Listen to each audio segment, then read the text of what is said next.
So the first port of call with an SEO audit is always to check the robots.txt file. This is an often overlooked file, but it's extremely powerful and it often causes problems through people inadvertently blocking search engine crawlers from parts of their website.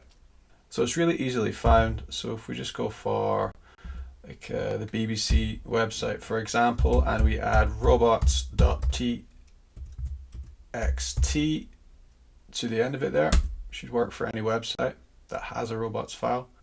So here we are, the robots.txt file for BBC. So we're telling them that these are the sitemaps that we want them to concentrate on. These are the pages contained within these sitemaps are the pages that BBC wants indexed by search engines. These are the pages we want you to show.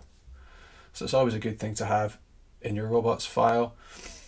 Next we have disallow instructions. So these are pages or pathways that we do not want search engines to follow. So lots of search functions here. We don't want any search results to be indexed at all. Lots of chunks of the iPlayer. So yeah, BBC does not want search engines to go to these pages and especially not index them. So you can do that for specific URLs or whole pathways like this, okay? And after this, we're talking to specific crawlers here. So we had the asterisk instruction up the top, which is talking to all crawlers. Now we're talking to specific crawlers. And most of these are AI crawlers, actually. You see familiar names: Claude, Anthropic, ChatGPT. These AI crawlers clog up the internet. They just scalp information from these websites, and BBC wants nothing to do with them. Good on you, BBC. So they are not allowed on the BBC website. So you can see how this can be a problem, the robots.txt file. If you add something by mistake or even just a little typo can cause a lot of problems. You can end up telling search engines not to crawl parts of your websites, which is, it's a huge problem. So be careful here, and it's always worth double checking what's contained here because it's such a powerful little file, this. And most people don't know it exists. So always check the robots.txt file. Next, we want to have a deep dive into Google Search Console. Google Search Console contains some really critical information about your website straight from Google. So we're not getting estimates here like we do with some SEO tools. This is the gospel. This is the real good stuff. And in Google Search Console, we have a variety of things that we need to check. First of all, submit a sitemap. Now, a sitemap is a really important file. You can have a look for your sitemap, /sitemap.xml is how you'll find it. And you want to submit that here, or at least the index for it. All the pages within your sitemap are pages that you want indexed by Google. So it really helps if you tell them specifically, these are the pages we want you to show. The rest of them don't matter. These are the ones you want to concentrate on. So we want to check that our sitemap is being read properly. So the success badge here in green is a good sign, and that all the pages within it are discovered, and it's been crawled reasonably recently. So we have the last read here, which is just yesterday for this site. So that's great. But make sure your sitemap make sure you have one first of all, and make sure it's submitted in here. We also want to look at indexation. It's a bit like doing detective work sometimes. So we can see from our sitemap how many pages we have that should be indexed, and then we can compare that with how many pages that are actually indexed, and we can see patterns here. So 108 pages not indexed, that's not necessarily a problem. These might be pages that we aren't really bothered about, that shouldn't be indexed anyway. Um, what's always a cause for concern is a decline in indexed pages. So yeah, have a look here. Look at indexation problems. So it gives you a list of why things aren't indexed. Some of these you don't have to bother with. Sometimes it's not always a problem. Things that pages that don't exist or aren't indexed anyway. It's not always a huge issue. Sometimes it is. So go through all of them. Check that none of your favorite pages are contained in any of these. So yeah, this is potentially problematic here. You've got important website pages here like About Us, articles from your blog, apparently not indexed. You would have a deep dive into that to find out why. There's one thing here that the data isn't always up to date. I know, for instance, that these pages are indexed. Sometimes it takes like a month for Google to get around to actually checking things and updating it. So it's not always real-time information you're getting here, but it's a good indication of your overall website health. Indexation problems, you want to get on top of them quickly and diagnose what the actual issue is, because you're just having a problem with a few pages these days can hold back the whole website. It's a real pain. So have a deep dive into that. We also want to check things like Core Web Vitals. So these are metrics about your user experience. You want to make sure you're not failing those, or failing them very badly anyway. So get on top of your site speed. Check these things. Again, make sure you have a SSL certificate and your website's presenting a good experience. So all these things need checks. Manual actions, you might have a penalty against your website. Check that. If your website traffic has suddenly gone off the cliff, make sure you check that. You could have a penalty. That is Google Search Console. Next, we want to have a look at the actual traffic statistics. We want to see how traffic's been trending over time, especially recently. A sudden decline in traffic that aligns with a big Google algorithm change, and you have a rough idea what that algorithm change was dealing with, be it spammy content, backlinks, or whatever, then you have a big clue about what might be holding your website back. So dig into the traffic reports in Google Analytics. You can get some really good detailed information here, especially if you're using some custom tracking as well. For instance, if you're tracking events, if you're tracking leads, conversions, it's really, really powerful information. It's not the easiest program to use, but it is very powerful. So have a look in here, dig into your reports. How's your traffic trending? If you've noticed a problem recently, when did it start? And then dig into your engagement metrics. How long are people staying engaged with your content? Is that in decline? When did the decline happen? Look for patterns over time. Start with the big picture over a year, 2 years, and then get smaller, more refined. So now we want to get onto the technical SEO. To analyze technical SEO, we really need to use tools. Websites can be massive, containing thousands or tens of thousands of pages, and you just can't sift through that data yourself. So there's some great SEO tools that we can use to highlight potential problems and areas for improvement. So the two I like to use are Ahrefs, which I use, and SEMrush, SEMrush. And they both do pretty much the same thing. They're quite expensive, but they're very, very powerful. An important thing to remember with these tools actually is that they estimate traffic and keyword volumes and things. So they're not always reliable, but they give you good ballpark figures, especially when you're comparing sites. What they have here is a site audit tool, which is a good starting place.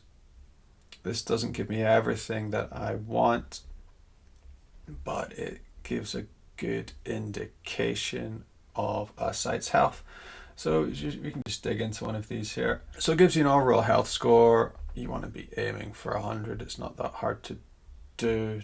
And it gives you the issues that it finds, and then the ones you really want to fix are the ones in red. We don't have any red ones here, which is great. So you want to have a look into this. A no index page in the sitemap is a problem. You're giving Google mixed messages, so you can click in and then see which pages are problematic. Yeah, you just want to go through these. Not all of these are big problems. Most of them you can ignore. They're just not issues, or you get a lot of false positives as well. So you go through these, gives you a great indication of the site health. Besides the site audit, you also want to look at these sites in the search bar at the top. So we want to look for potentially problematic backlinks, things you may have paid for, which is frowned upon in the eyes of Google. So yeah, be careful with things like that. You don't want to leave a trail that's easy for Google to find, or you'll find yourself getting a penalty. You can see here there's a lot of heavily keyword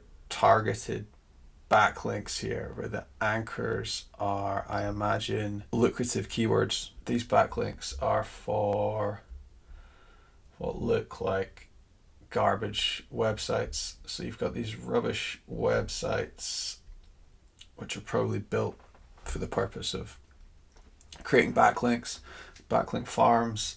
So you've got these rubbish websites linking to your website with targeted anchor text.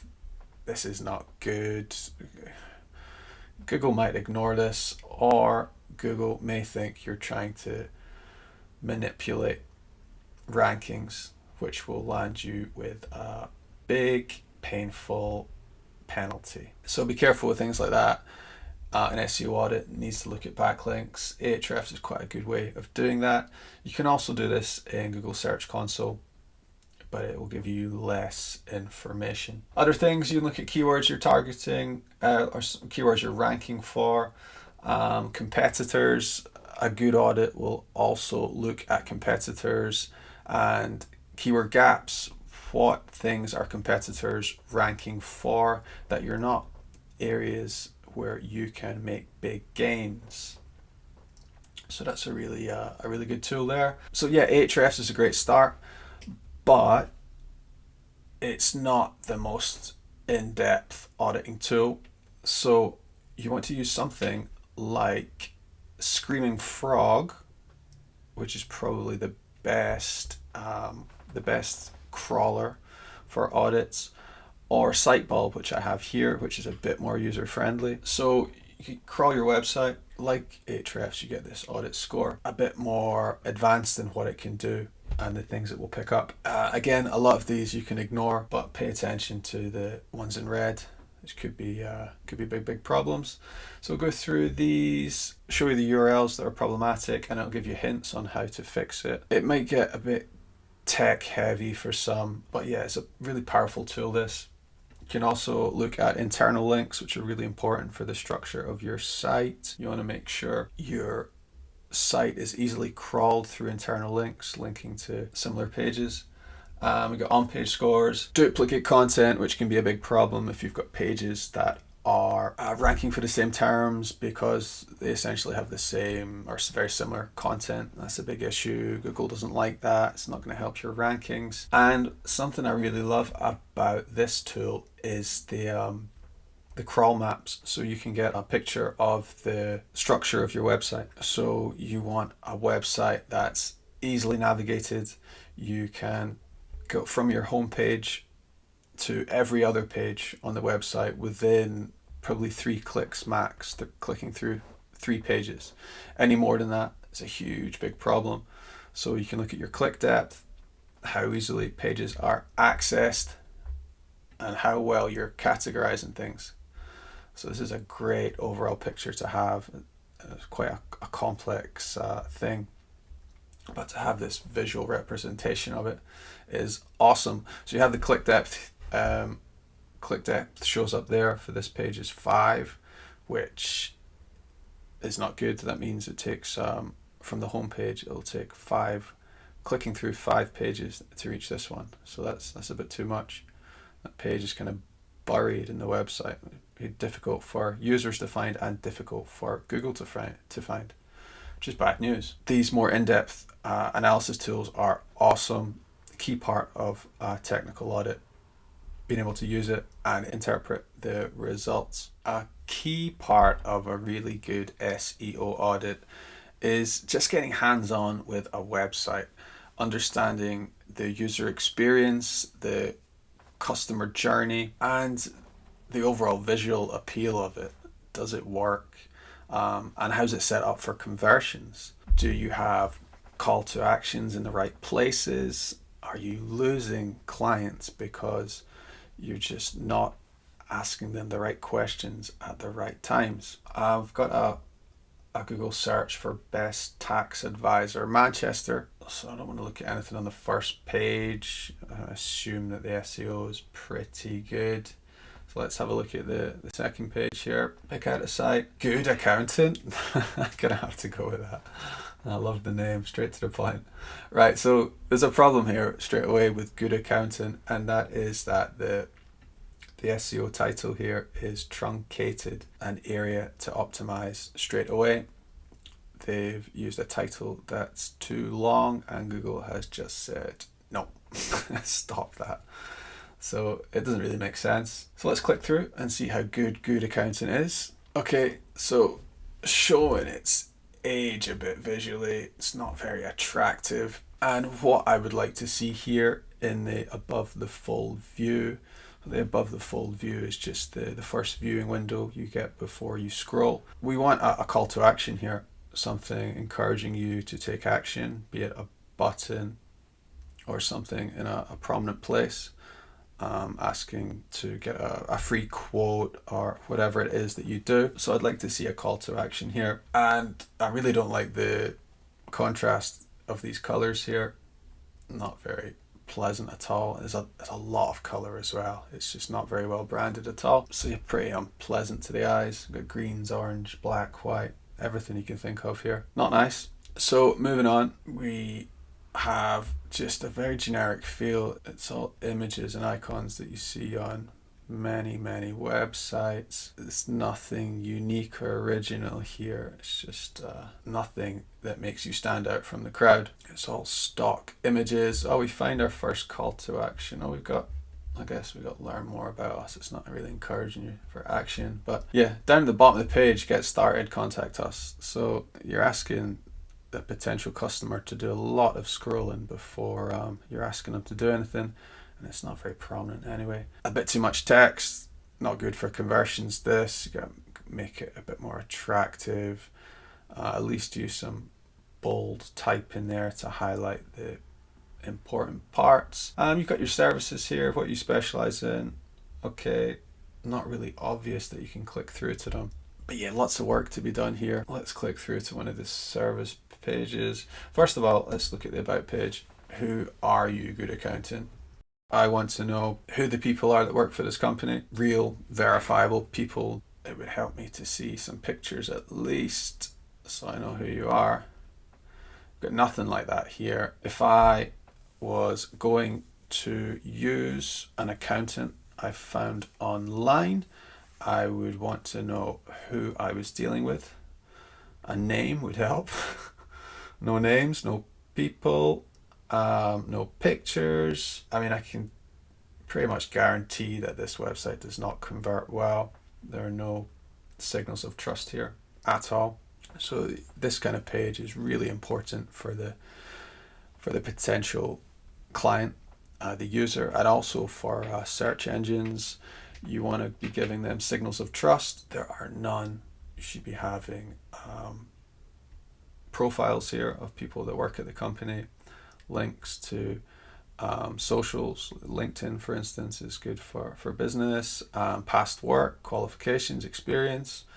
These are all EEAT factors. You need to be shouting about these things on your websites these days in 2025. You really do. Huge room for improvement here. These are things that you won't really get from SEO analysis tools. They won't tell you this. You need to get hands-on with websites, get a feel for them, get to know them to get this kind of information. Let's have a quick look at a service page. So these are their specialities. A huge wall of text here, not attractive, not pleasant, not good for conversions, and very little information here. Our team will be on hand to provide. Yeah, who are your team? Just, yeah, nothing here to convince me to click the button. There's just very little content here. Google's not going to want to show this service page just by virtue of there not being much on it. It doesn't really provide any value to the user. Yeah, lots of work to be done here. I'd be scoring this website very, very low. Needs a ton of work. But on the upside, it is on page 2. I can't remember what place it was, probably middle page 2. So you could say it's doing okay for being pretty rubbish. So yeah, huge potential upside for this website with a bit of SEO work. So I discussed earlier about indexation issues, and it can be a variety of causes. It could be technical SEO, or more commonly these days, on-page SEO, where your content just isn't up to par. It's not what Google's looking for anymore. The goalposts have shifted quite dramatically in the last couple of years. But actually Google's been a bit more open with what they want to see with content these days. So you have publicly available EEAT guidelines. Google's telling us what they want to see from a website when it comes to authorship and quality of information. And also their helpful content guidelines, which tell us how to write content, basically, the type of content they want to see. So this is a big change. Google's not usually very open about these things, but because they've changed the landscape of SEO so dramatically over the last couple of years, I think they felt a bit sorry for a lot of website owners. I mean, you can read all this and apply these rules, guidelines to pages yourself, or you can leverage AI. Some of these AI tools are just so powerful these days. And what we have here is a script that has learned all Google's writing guidelines, EEAT, and helpful content, and it will apply them to individual pages. So we add a URL. We select the option first of all. We add the URL, and then it's going to give us feedback on the page and how it might improve it. So if a page has been de-indexed and you've put it down to the quality of information, or even if you're not sure, you can analyze with a script like this, which will do a lot of the work for you. I mean, you still have to interpret this information and change the content yourself, but this will compare it against what Google wants to see. So it's really, really powerful. So you can stick in batches of URLs or one at a time here.